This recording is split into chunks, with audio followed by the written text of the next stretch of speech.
예레미야서 37장, 38장, 39장, 40장 성경 본문을 통해 종말이 온다라는 제목으로 하나님의 말씀을 증거하겠습니다. 한 유명한 문학가가 말했습니다. 끝이 좋으면 모든 것이 좋다. 시작도 중요하고 과정도 중요하지만 가장 중요한 것은 끝입니다.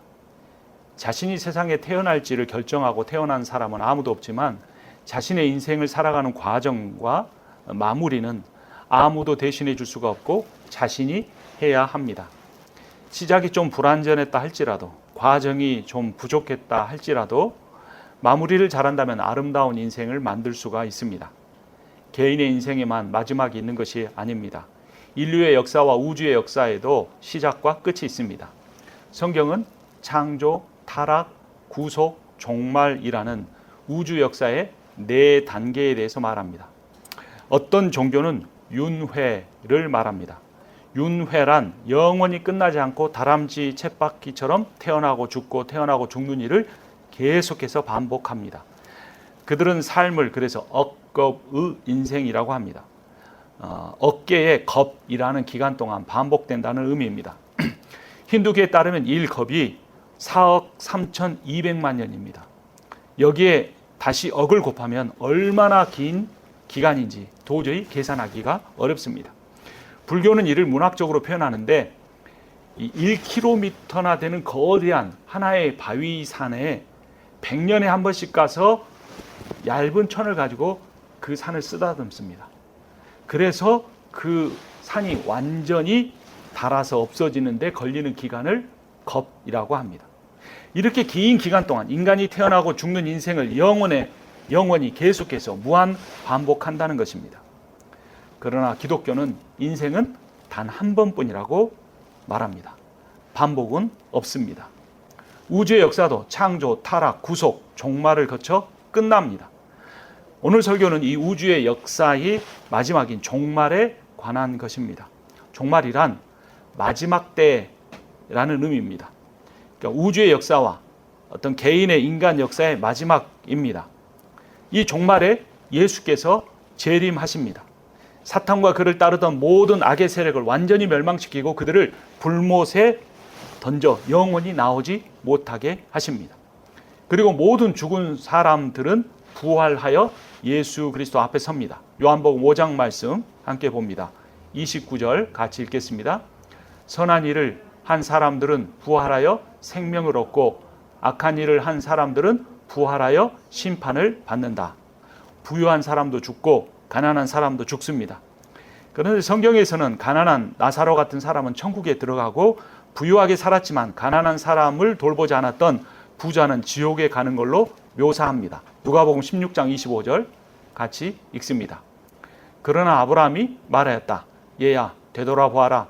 내가 살아있을 동안에 너는 온갖 호사를 다 누렸지만 나사로는 온갖 괴로움을 다 겪었다. 그래서 그는 지금 여기서 위로를 받고 너는 고통을 받는다. 또 다른 한 청년이 있었습니다. 어려서부터 하나님의 말씀을 다 지켰습니다. 많은 선행과 종교적 의무를 다 했습니다. 그 부자 청년은 자신의 재산을 다 팔고 나를 따르라는 예수님의 말씀에 순종하지 못하고 떠나버렸습니다. 그때 예수께서 부자가 천국에 들어가는 것은 낙타가 바늘귀로 들어가는 것보다 더 어렵다고 하셨습니다. 그 사람의 문제가 뭐였을까요? 그가 예수님께 했던 질문과 그가 떠난 뒤에 예수님께서 제자들에게 하신 말씀을 한번 봅시다. 마가복음 10장 17절, 27절을 읽습니다. 예수께서 길을 떠나시는데 한 사람이 달려와서 그 앞에 무릎을 꿇고 그에게 물었다. 선하신 선생님, 내가 영원한 생명을 얻으려면 무엇을 해야 합니까? 사람에게는 불가능하나 하나님께는 그렇지 않다. 하나님께는 모든 일이 가능하다라는 것입니다.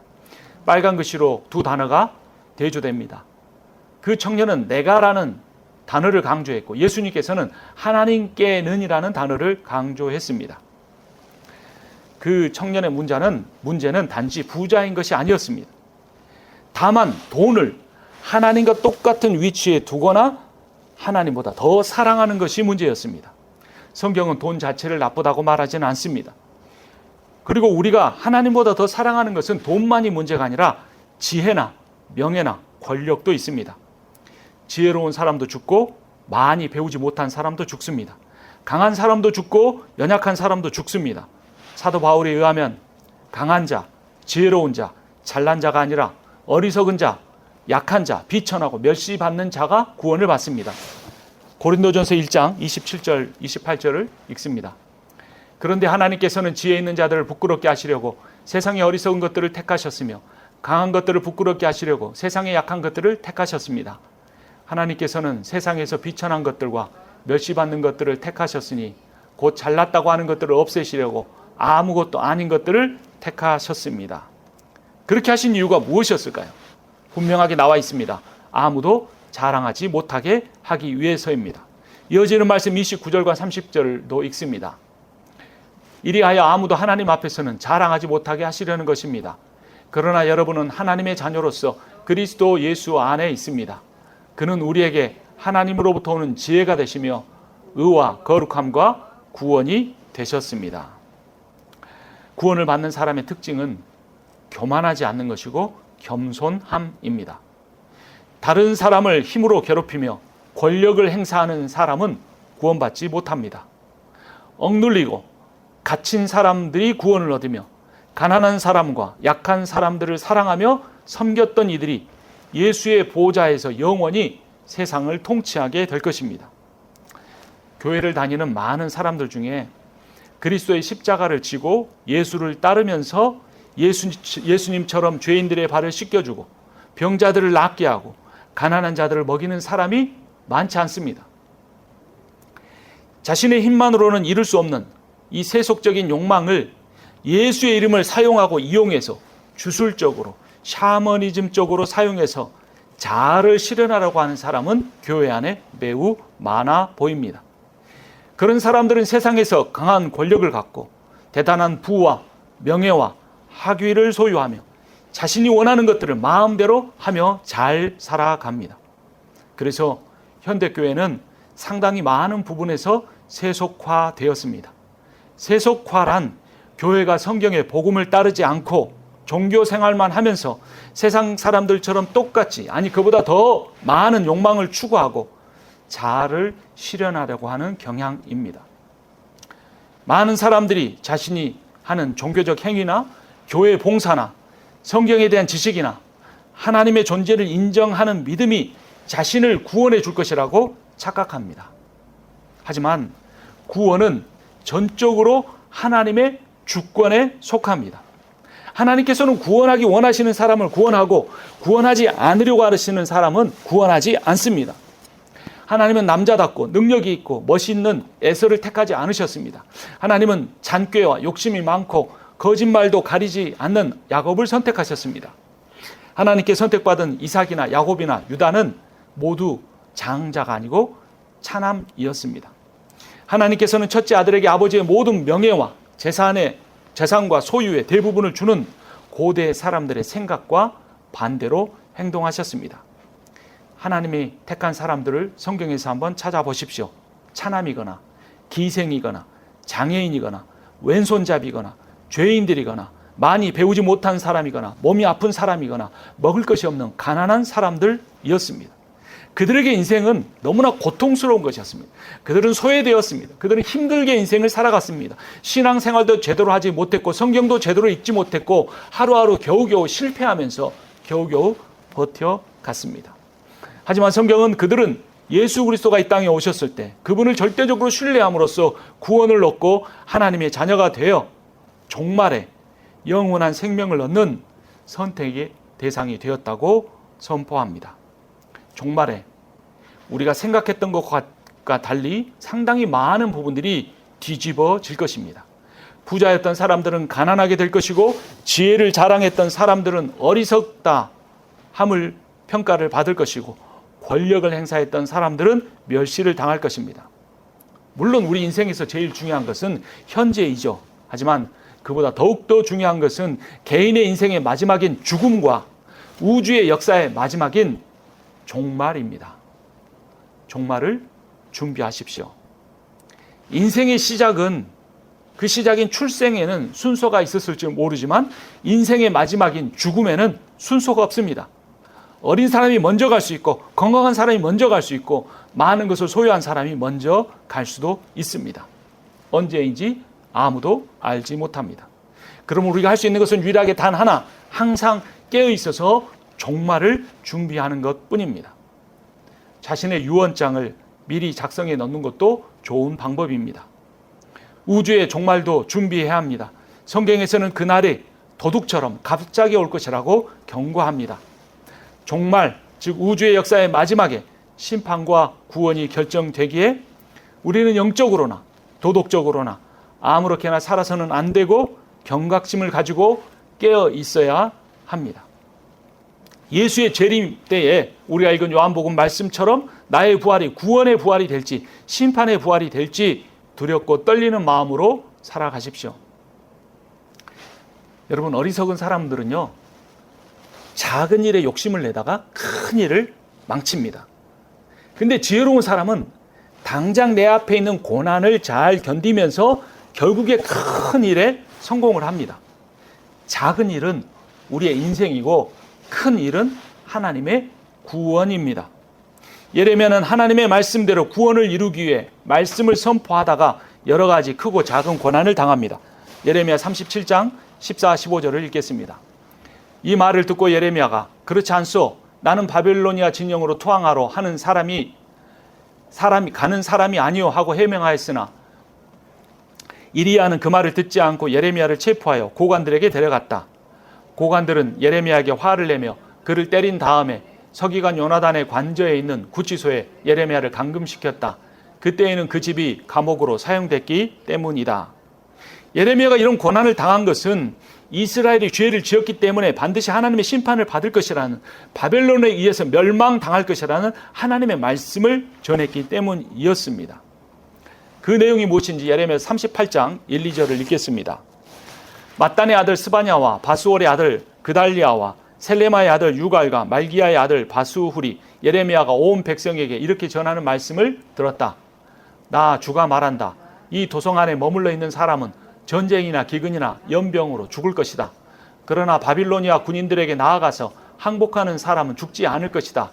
적어도 자기의 목숨만은 건질 것이며 계속 살아남게 될 것이다.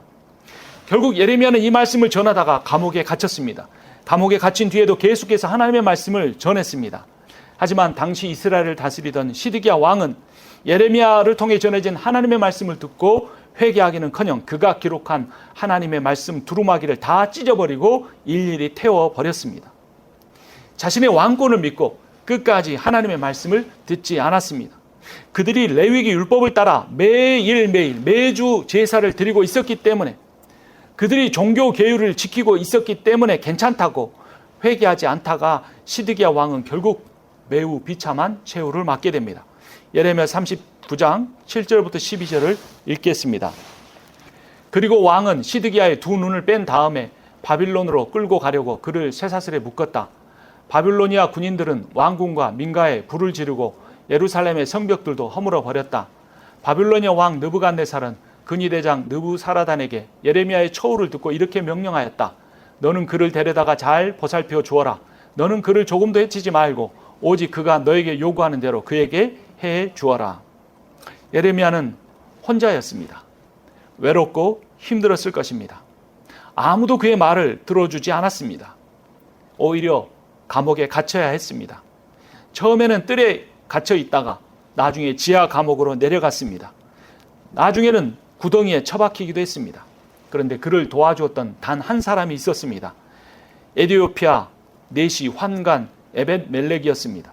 그는 목숨을 걸고 하나님의 말씀을 전하는 예레미야를 살려야 한다고 시드기야 왕에게 직언했습니다.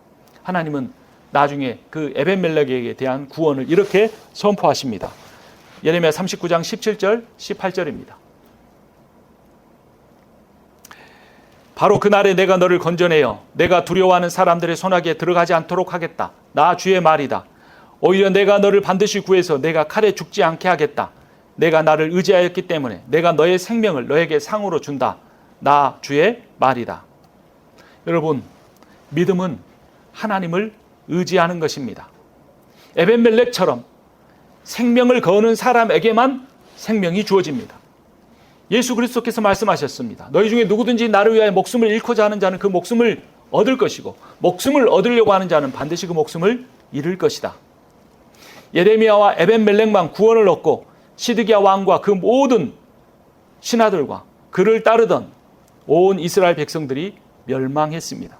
그들은 멸망하기 직전까지도 하나님께서 자신들을 심판하지 않으실 것이라고 굳게 믿었습니다. 자신들은 하나님이 택하신 민족이고 자신들은 하나님을 예배하고 있고 자신들은 하나님의 존재를 믿기 때문에 하나님께 제물을 드리고 제사를 드리고 있기 때문에 하나님을 믿지 않는 외국 군대에 의해서 심판을 절대로 당하지 않을 것이라고 굳게 믿었습니다. 그들은 믿음이 무엇인지 잘 몰랐습니다. 믿음이란 하나님에 대해서 갖는 지식이 아닙니다. 성경 말씀에 지적으로 동의하는 것만도 아닙니다. 믿음이란 그 믿음의 대상을 온전하게 신뢰하는 것입니다. 사람은 자신이 신뢰하는 대상에게 자신의 모든 것을 맡깁니다. 만약 워런 버핏이 10만 불을 지금 맡기면 다음 달에 100만 불로 만들어 주겠다고 하면 자신의 돈 10만 불을 맡기지 않을 사람은 아무도 없습니다. 사람은 자신이 믿는 대로 행동하기 때문입니다. 돈을 믿는 사람은 돈을 쫓아서 자신의 인생을 살아가고 성공을 믿는 사람은 성공을 쫓아가서 모든 인생을 기울이고 건강을 믿는 사람은 건강을 위해서 모든 일을 하려고 하고 명예를 믿는 사람은 명예를 위해서 어떤 희생도 감당합니다. 돈이나 성공이나 명예를 믿는 사람들도 이렇게 행동하는데 하물며 온 우주를 창조하신 하나님을 믿는다고 하면 그 하나님을 위해서 모든 것을 다하지 않겠습니까? 하나님을 믿는 사람은 하나님을 위해서 살아갑니다. 하나님을 위해서 살아간다는 말은 하나님의 말씀에 예레미야처럼 순종하는 것입니다. 의심하고 염려하고 걱정하고 욕심내고 미워하면서 살아가는 것은 하나님의 말씀에 순종하는 것이 아닙니다. 하나님은 이렇게 말씀하셨습니다. 내가 너희를 사랑한 것 같이 너희도 서로 사랑하라. 하나님은 내가 너희의 주와 선생이 되어 너희의 발을 씻겨준 것처럼 너희도 서로 발을 씻어주라고 명령하셨습니다. 사람의 발은 사람의 몸 중에 가장 더러운 부분입니다. 사람은 어떤 사람에 대해서 모든 것을 싫어하지 않습니다. 특별히 그 사람과 나와의 성격이 맞지 않는 부분, 그 사람에 대해서 도저히 이해할 수 없는 부분이나 이런 것들만 싫어합니다. 하지만 그런 일부분을 싫어하다 보면 그 사람과 갈등을 맺게 되고 결국에 그 사람과의 관계가 나빠지고 결국은 그 사람 자체를 미워하고 관계가 깨어지기까지 합니다. 그래서 예수님께서는 상대방에 있어서 가장 더러운 부분인 발, 그 발을 씻어주라고 명령하신 것입니다. 내가 그 사람 가운데서 가장 용납하기 어려운 부분을 있는 모습 그대로 받아들이라는 것입니다. 그냥 받아들여 주는 것이 아니라 깨끗이 씻어주라고 하십니다. 그 사람이 그런 모난 성격을 가지고 있고 내 마음에 들지 않는 부분을 가지고 있다고 할지라도 오히려 그 부분을 품어주고 이해해주고 받아줘서 그 사람이 나를 통해서 하나님의 조건 없는 사랑을 경험하고 하나님의 은혜를 받아들이게 해주라는 것입니다. 엄격하게 말하면 구원은 믿음으로 받는 것이 아닙니다. 구원은 하나님이 은혜로 베풀어 주시는 것입니다. 믿음이란 단지 은혜의 구원이 우리에게 임할 때 그 구원을 받아들이는 통로입니다. 그런데 이 구원의 통로인 믿음도 하나님이 주십니다. 사람이 믿는다고 믿음이 아닙니다. 참 믿음은 성령의 역사로만 일어납니다. 성령의 역사로 믿게 되는 것을 거듭남, born again이라고 합니다. 다시 태어난다는 의미입니다. 헬라어로 보면 이것은 하늘의 생명으로 다시 태어난다는 겁니다. 하늘의 생명으로 다시 태어나기 위해서는 땅의 생명이 죽어야 합니다. 바울은 이에 대해서 옛사람이 죽고 새 사람을 입는 것이라고 말했습니다. 하늘의 생명으로 다시 태어나고 새 사람을 입는 것은 오직 성령의 역사로만 가능한 것입니다. 성령의 역사는 그리스도 안에서만 이루어집니다. 그래서 성령으로 말미암아 거듭난 사람을 그리스도 안에서 새로운 피조물이라고 합니다. 현대교회 안에서 사람이 노력해서 더 많은 사람들을 구원에 이르게 할 수 있다는 잘못된 교리로 인해서 성령의 역사가 많이 약화되었습니다.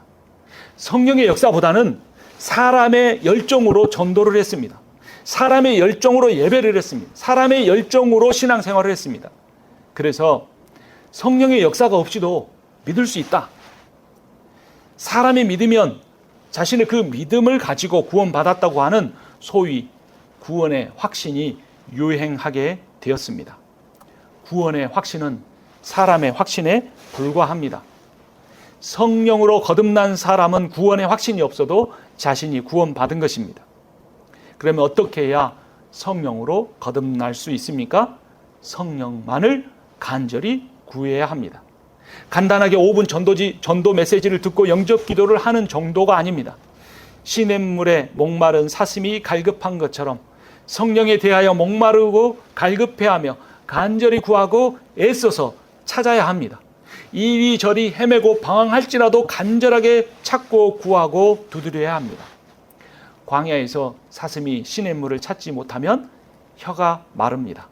목이 바짝바짝 타들어가 온몸이 말라져서 비틀어 죽고 맙니다. 그래서 광야의 사슴은 샘물을 찾을 때 정말 간절하게 갈급하게 온 힘을 다하여 자신의 생명을 걸고 찾습니다. 구원을 얻는 믿음이 바로 이런 것입니다. 나의 모든 것을 바쳐서라도 나의 생명을 들여서라도 성령으로 말미암아 거듭나고 하늘의 생명으로 살기를 간절히 원하는 사람, 그 사람에게만 하나님의 은혜의 구원이 주어집니다. 구원이 하나님의 은혜로 주어진다고 해서 공짜라고 해서 싸구려가 아닙니다. 싸구려면 아무에게나 주어질지 모르지만, 자기가 영적 기도를 하고 구원의 확신이 있다고 말하면 다 주어질지 모르지만 그렇지 않습니다. 하나님이 주기로 작정한 사람에게만 구원이 주어집니다. 인간의 측면에서 보면 그것을 정말로 간절히 원하며 세상의 어떤 부유함이나 학식이나 명예나 성공이나 재물이나 소유나 다른 어떤 것보다 오직 하나님의 성령으로 말미암는 거듭남의 구원을 간절히 원하는 사람에게만 주어집니다. 그렇다면 그 간절함의 본질은 무엇일까요? 그 간절함이 있는 사람은 죽습니다. 간절함이란 내가 죽는 겁니다.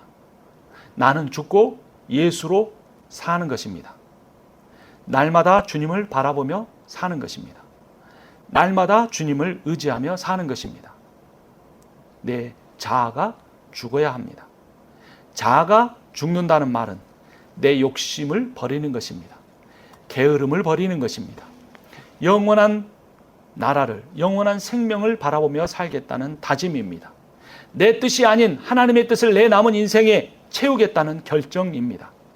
매일 주님과 친밀한 교제를 하며 함께 살아가기로 결정하는 것입니다. 내가 죽고 성령이 거듭나게 해서 내 안에 예수가 살 때, 그때에만 우리가 다른 사람을 사랑하고 다른 사람의 발을 씻어줄 수가 있습니다. 그래서 진정한 이러한 하늘의 사랑을 하기 위해서 자신의 자존심을 내려놓아야 합니다. 더 이상 내 인생에서 받았던 그 상처에 얽매이지 않는 삶을 살아가는 것입니다. 왜냐하면 옛사람은 죽었기 때문입니다. 나는 다시 태어났기 때문인 것입니다. 하늘의 생명으로, 성령으로 거듭났기 때문인 것입니다. 내가 스스로 죽지 않으려고 버틸 때 하나님이 고난을 주십니다. 고난은 나쁜 것이 아닙니다. 예레미야도 하나님의 말씀을 전하다 치유대 뜰에 갇히고 지하 감옥에 갇히고 말라붙은 물구덩이에 던져지는 것처럼 우리의 인생에도 하나님의 뜻대로 살려고 한다고 해서 고난이 없는 것은 아닙니다. 고난은 우리를 하나님께로 이끌어주는 믿음의 통로가 됩니다. 오직 하나님의 은혜라는 생명수가 말라붙어버리는 영적인 혀와 목구멍에 시원한 샘물처럼 부어지기를 간절히 원하는 믿음의 통로가 될 것입니다. 주님의 영을 간절히 찾는 사람들에게 이런 고백이 가능합니다. 우리 함께 찬양하겠습니다. 주여, 우린 연약합니다. 우린 오늘을 힘겨워합니다. 주 뜻 이루며 살기엔 부족합니다. 우린 연약합니다. 주여, 우린 넘어집니다. 오늘 하루 또 실수합니다. 자신의 연약함을 인정하고 주님의 완전함을 인정하며 다른 사람의 발을 씻기며 사랑하며 섬기며 사는 여러분과 제가 되기를 축원합니다. 우린 연약합니다. 우린 오늘을 힘겨워합니다. 주 뜻 이루며 살기엔 부족합니다.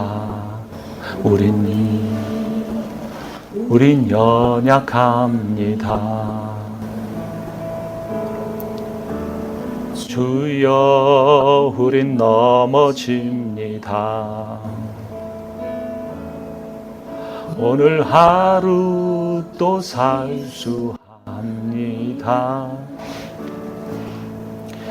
주의 긍휼을 구하는 죄인입니다. 우린 주만 바라봅니다.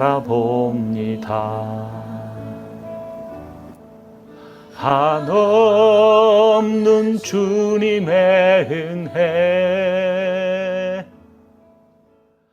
온 세상 위에 넘칩니다.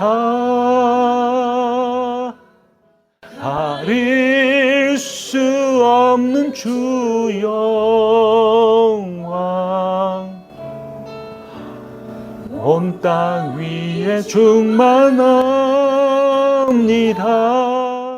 주님만 이기리오니 우린 그 길 따라갑니다. 그날에 우리 이루실 주는 완전합니다.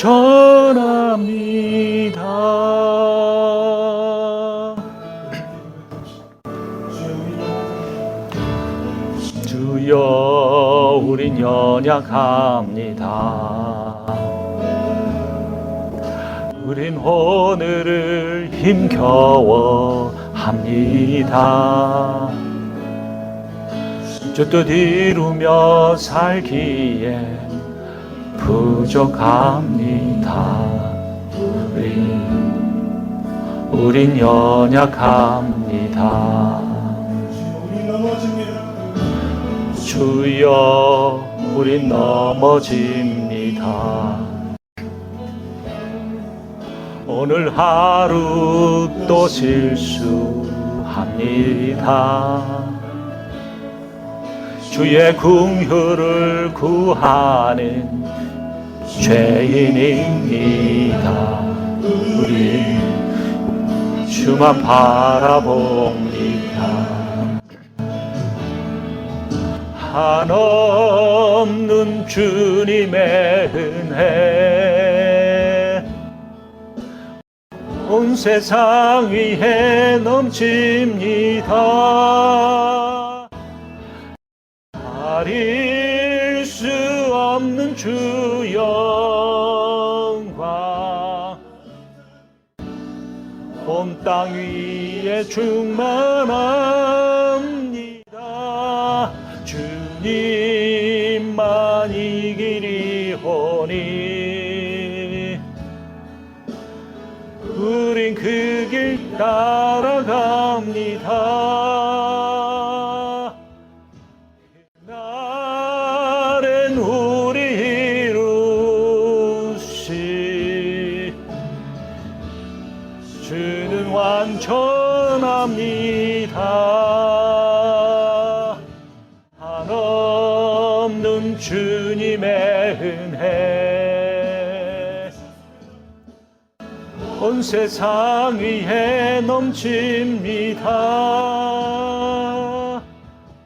가릴 수 없는 주 영광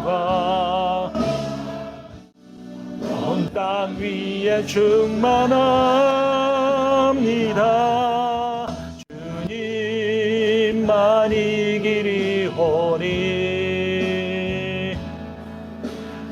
그 길 따라갑니다. 그날엔 우리 이루실 주는 난 전합니다.